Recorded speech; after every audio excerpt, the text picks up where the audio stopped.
Nobody wants to fail in anything, or do you? Failure is not what we wish for, but in this video, Pastor Sam Adeyemi talks about failing successfully. Let's pay close attention to what Pastor is saying. I know we shall be blessed by this message. Keep watching. How do you fail successfully? So when you hear the word failure, that's one word you don't want to have anything to do with. Or mistake, or miscalculation.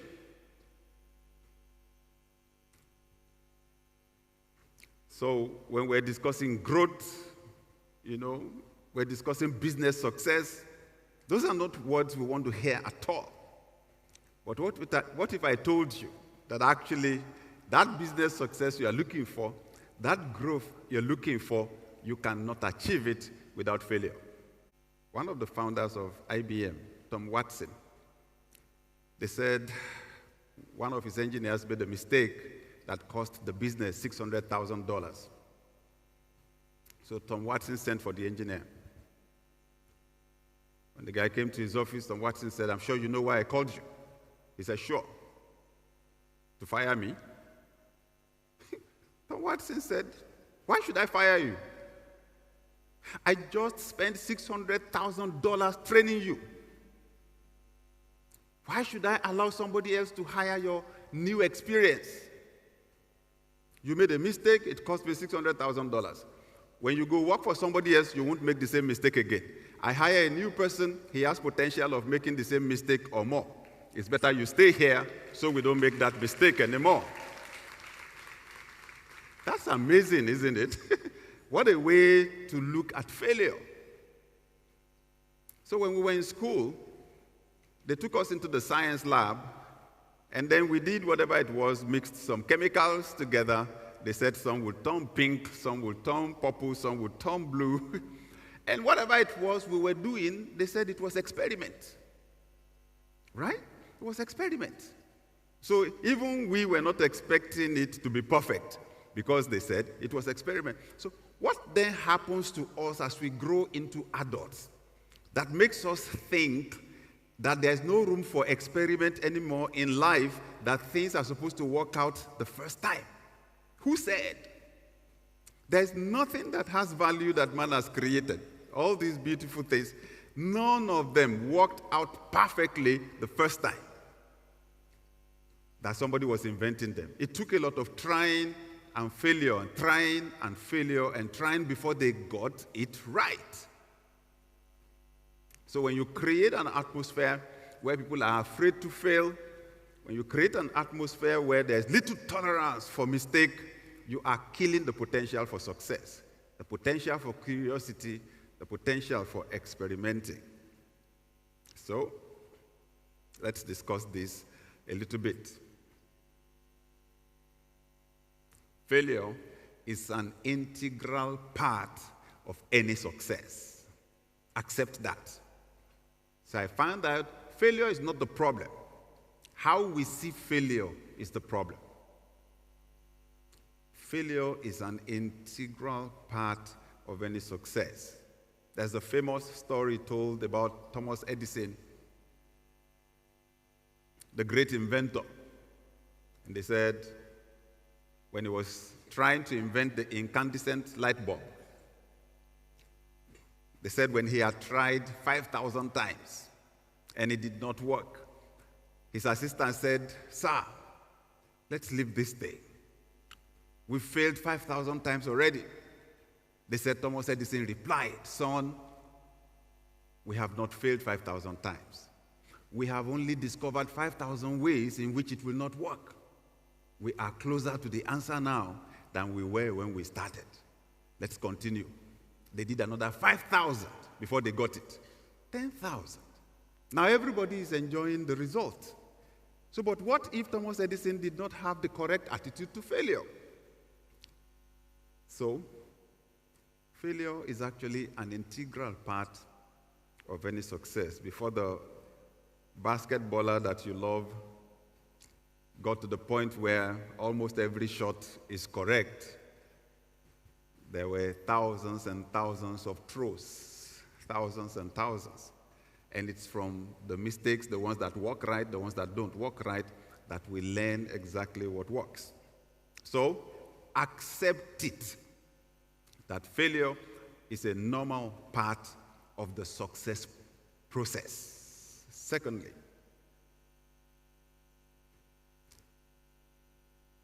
failure is an event, never a person.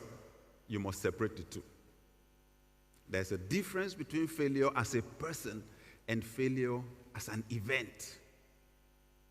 Failure is an event, never a person. President Barack Obama said, "You can't let your failures define you.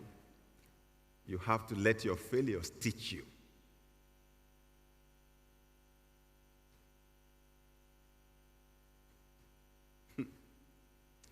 Year 2000. Young lawyer Barack Obama contested for the 1st Congressional District of Illinois. As a state representative, contested against the incumbent and lost gallantly. He lost gallantly because he got only 1/3 of the votes. What if he had convinced himself that he was not called into politics, that it was not his destiny? The amazing thing is the gentleman did not give up. He tried again, won the next time. 8 years after that loss, he became the President of the United States of America. So only God knows how many successes have been buried prematurely because someone gave up just because something did not happen. So the same man, Barack Obama, now says, right? You can't let your failures define you. You have to let your failures teach you.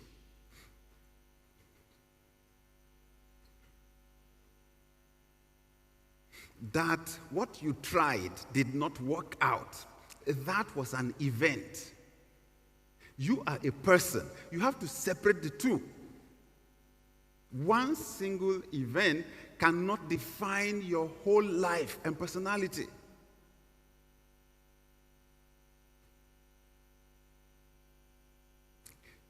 One of the greatest battles you will ever fight in your life is what I call the battle of identity, who you think you are.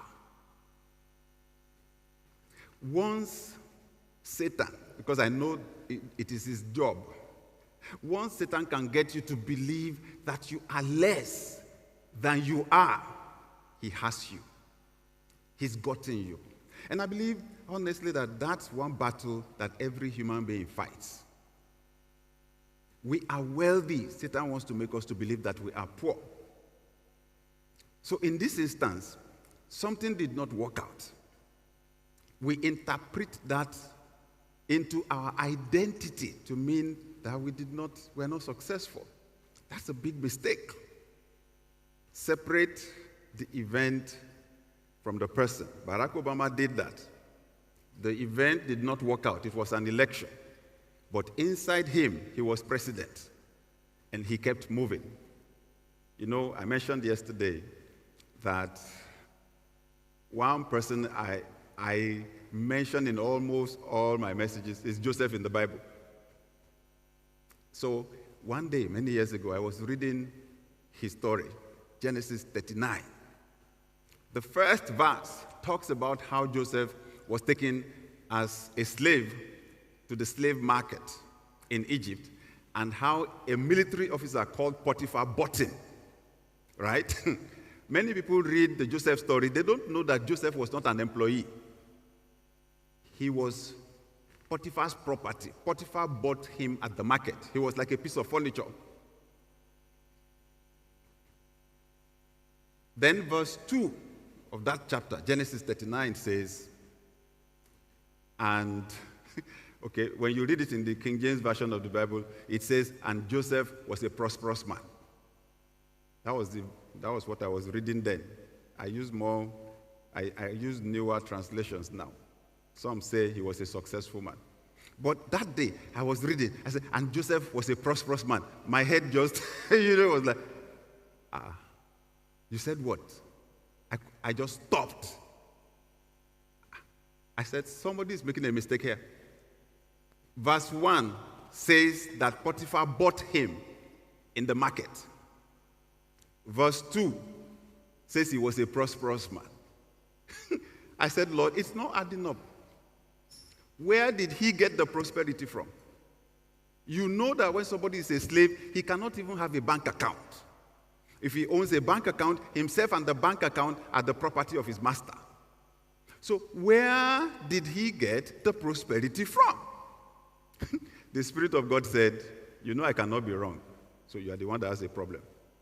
Read it again. I said, no problem. And Joseph, and he was a prosperous man. I said, is this the same thing? I said, where did he get the prosperity from? The Holy Spirit said, read it again. Just read it slowly. You are going too fast. That's why you are missing it. Read this slowly. I said, okay. And the Lord was with Joseph. And he was, the Holy Spirit said, stop. Because that's where your problem is. I did not say that he had prosperity. I said he was. You are defining him by his current situation. Somebody was deceived by his brothers. He was betrayed. He was sold by his brothers. They bought him in the market. You are using that to define him. But all those things are external. I am describing who he was inside. The dream I gave him was that one day he would be in the palace. That was what he used to define himself. Did you see the kind of work he did? Right? Did you see the quality of work that he did in Potiphar's house? He was doing palace class work. To the extent Potiphar put him in charge of everything. Who puts a slave in charge of everything? He was not an employee, remember. He was. So the Holy Spirit said to me, even though his circumstances did not look right, he did not allow the circumstances to define who he was. He allowed what God told him to define who he was. Amen. Never allow one event, one incident to define who you are. Failure is only an event. So you write an examination, you fail. You see the way our world works. You write an examination, you don't pass, they say you're a failure. You pass, they say you're successful. In your bank account, when there's plenty of money there, they say you're rich. If there's no money there, they say you're poor. If you allow the world to label you like that, they will destroy you. Never allow failure, an event, to define you as a person. The beautiful thing is that failure actually produces qualities in us that are more permanent, positive qualities. Let's move on. Failure is a gateway to tacit knowledge. Tacit knowledge. Henry Ford said, failure is simply the opportunity to begin again, this time more intelligently. This time more intelligently. Failure is a gateway to tacit knowledge. So there are two kinds of knowledge in organizational development. There's the one we call explicit knowledge. Explicit, clear. That's the knowledge that you can write down. That's the knowledge that can be documented. It can be taught to other people. But the other kind of knowledge, the second one, is tacit. That tacit is a function of experience. See, I grew up on the construction site. My dad was a building contractor, right? And that's why I studied civil engineering, because I also wanted to become a contractor. And I remember after my graduation, when I got my job as a site engineer, because my dad's business was down. I wasn't supposed to look for a job. That was where I was supposed to work, but business was down, so I looked for a job. On that site engineer, I had a site supervisor and an assistant site supervisor. They were much older than myself. I was a fresh graduate. And I was the site engineer. I was their boss. Wisdom told me to behave myself. Because those two people, they could sell me on that site. The only things I knew, it was book knowledge that I read and used to pass. On that site, it was a different ball game. But those people had been on site for like 30 years. I befriended them. We were friends. And I was asking a lot of questions. They had been on so many sites. When we had a problem, they would say, I remember when we were on one site like that in so-and-so city. When we came across a problem like this was how we, bring that thing. Let's try it this way. That's how they were solving problems. Now that is tacit. The only way you get it is by serving as an apprentice to somebody else or experimenting, trying. That tacit knowledge is what failure gives. And it can make the difference between success and failure. So don't throw away your failure. Don't avoid them. Because failure gives you that tacit knowledge. I'm someone who experiments a lot. Honestly, I think one day I should write a book on my failures. Because I have tried many things that did not work. I've tried many, but people don't know that's how it works. You try 99 things, they don't work. Number 100 works.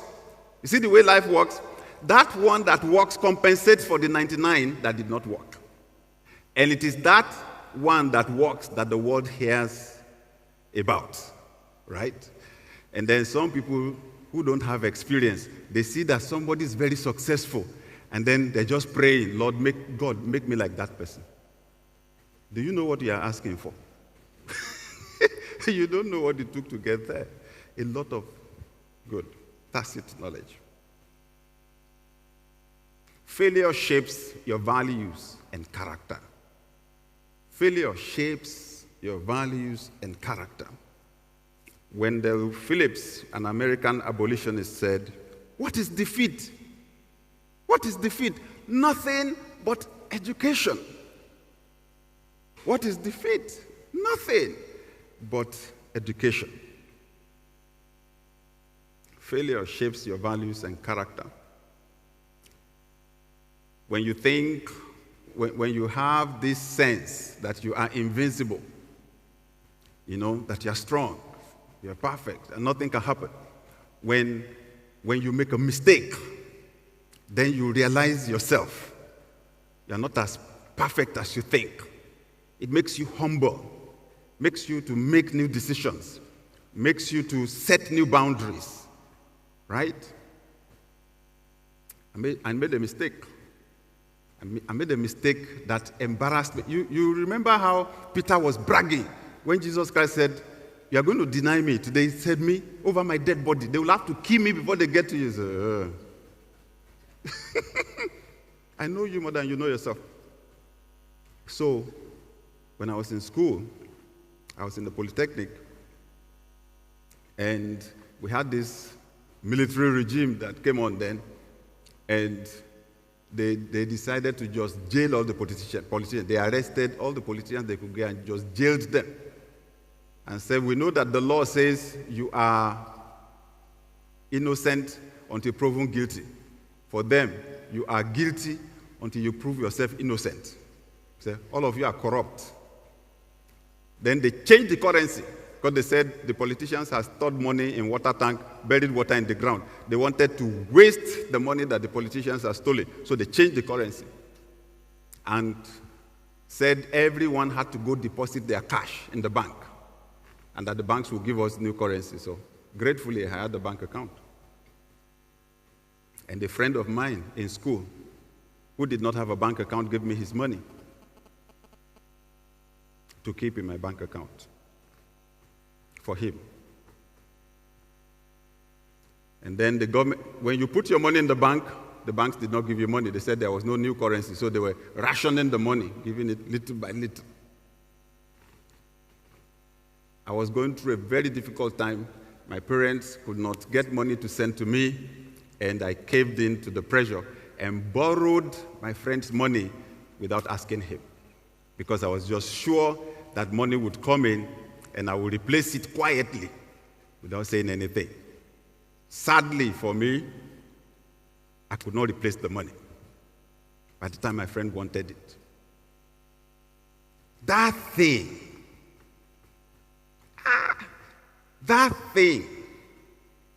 embarrassed me deeply. That thing hurt me deeply. It hurt my pride, my confidence in myself that I was okay, that I was disciplined.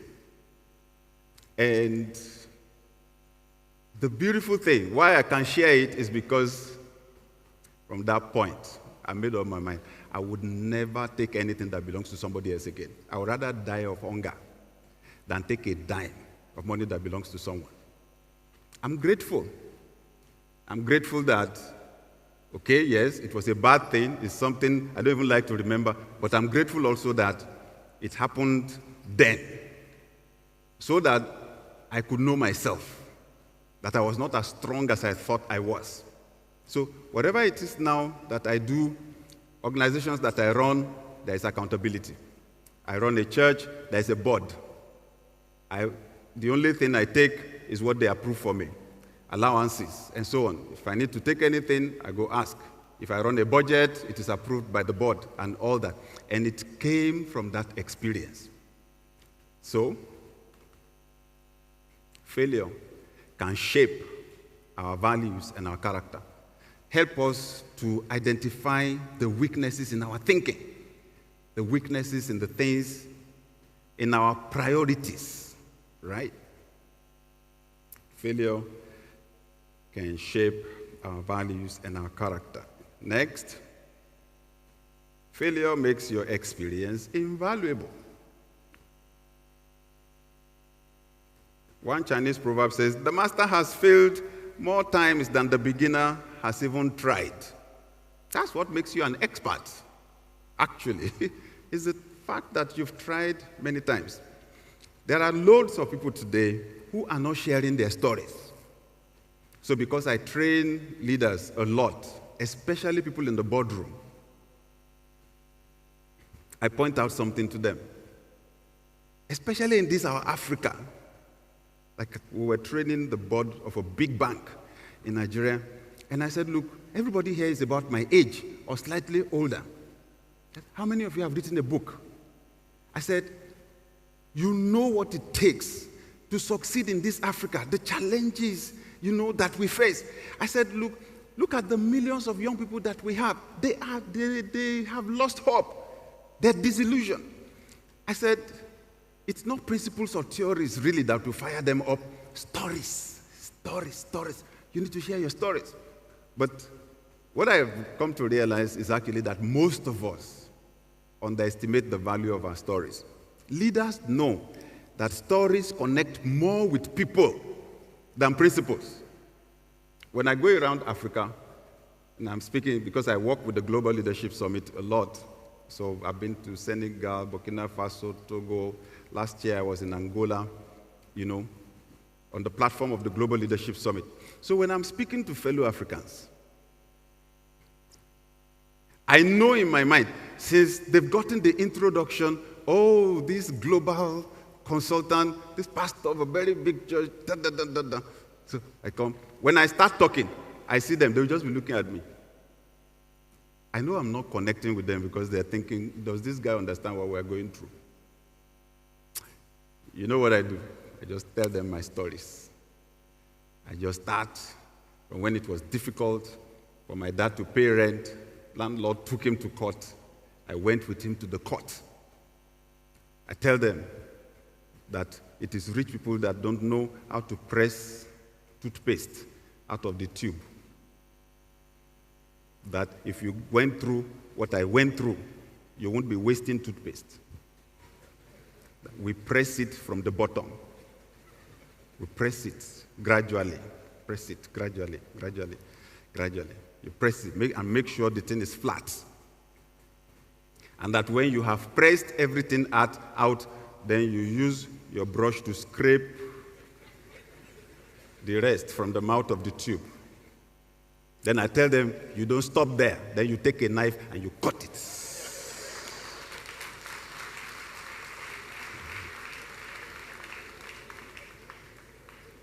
Thank you.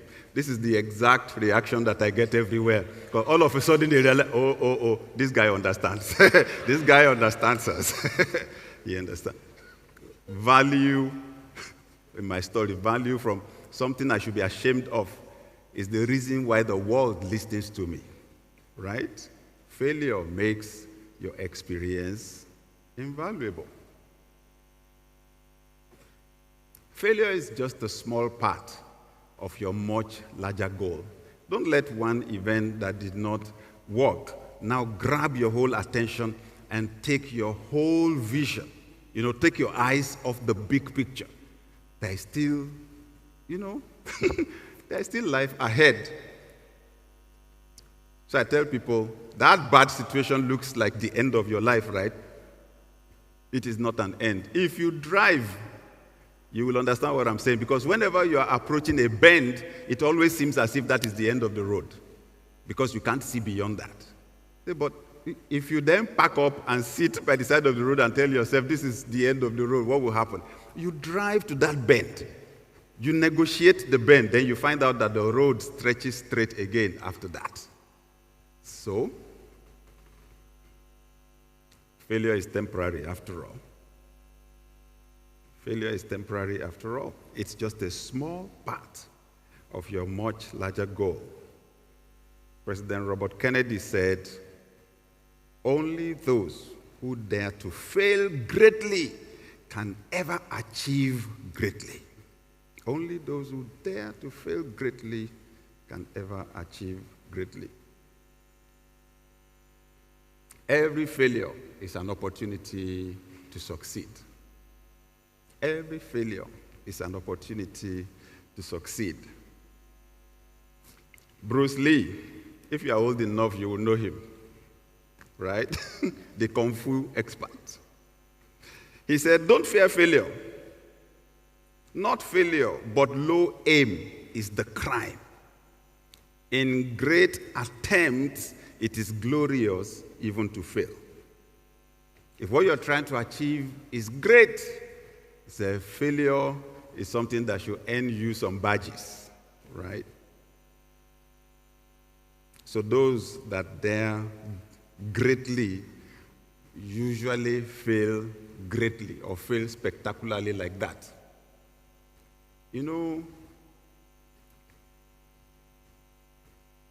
I always imagine in my mind what happened when Jesus Christ died. His disciples were confused. Confused because his death was a spectacular public failure. In fact, his disciples ran away. It did not make sense to them. Someone so powerful, someone who had worked miracles, someone who had pulled big crowds, now sacrificed like chicken, crucified like chicken on a tree, with soldiers nearby taunting him. You said you are the Son of God. Boss, save yourself. You want to save the whole world. Save yourself now. He was being criticized right there on the cross. Their boss, they ran away. It did not match the picture of success. But Jesus Christ went through it knowing that it was temporary.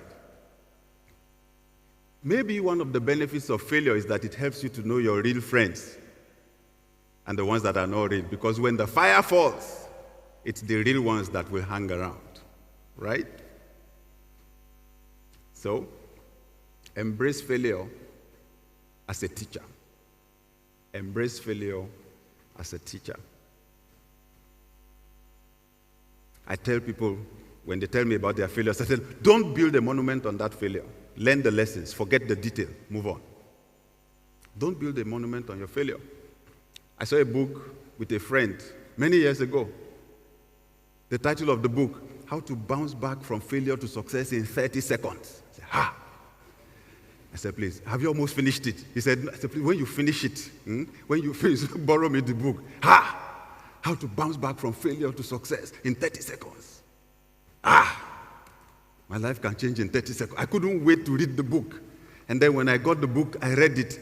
The guy said, you can bounce back from failure to success in 30 seconds because that is how long it takes for you to make up your mind to try again.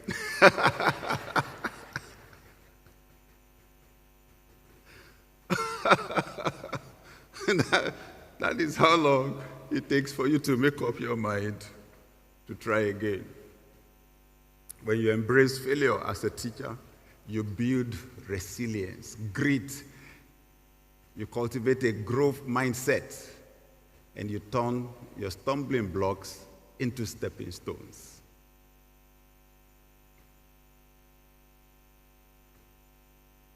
When I was a student, I became the president of the Christian Fellowship on my campus. We organized an outreach where we wanted to preach to students. So I was looking for something dramatic to do to attract them to the event. So I got an idea. So we created these posters that we stuck all over the campus. It read, "There is no God." Then we put in bracket a statement found in the Bible. So if you've read the Bible before, you will have an idea what I was trying to say. Because what the Bible actually says is that the fool has said in his heart that there is no God. So I just cut the first part off and took the "there is no God" and put it there, a statement found in the Bible. I wanted curiosity to bring them. Then we will tell them it is the fool that said so. And ask them to give their hearts to God. Sadly, the plan backfired. Everywhere we put that thing on the campus, with biro, they were ready, "You are stupid." "You are mad." They did not come. At least I learned one lesson. You don't have to be over dramatic to get people's attention, right? It's life.